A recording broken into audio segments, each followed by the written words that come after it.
We're going out there with a boy and girl. We stand in the wind. Răng vang lại hun lệ đi sông đê, răng răng ta đã lan sẽ đi, phần tay ra của chân đi là, cần sẽ qua như dấu răng ta.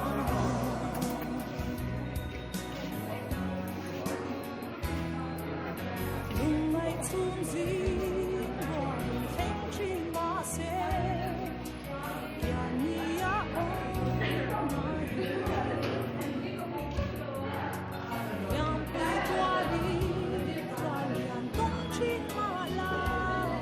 là đâu lột xong rồi còn lên gì ạ răng vang lại hun lên đi sông đê răng răng ta đã lan sẽ đi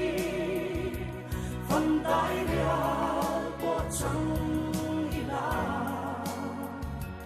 cần sắc hoa như dấu răng ta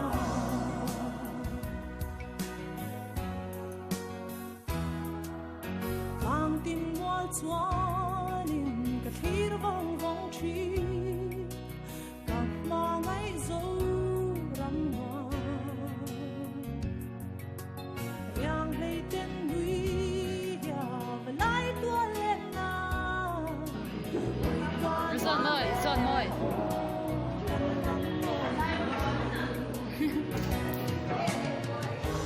răng vang lại hun lên đi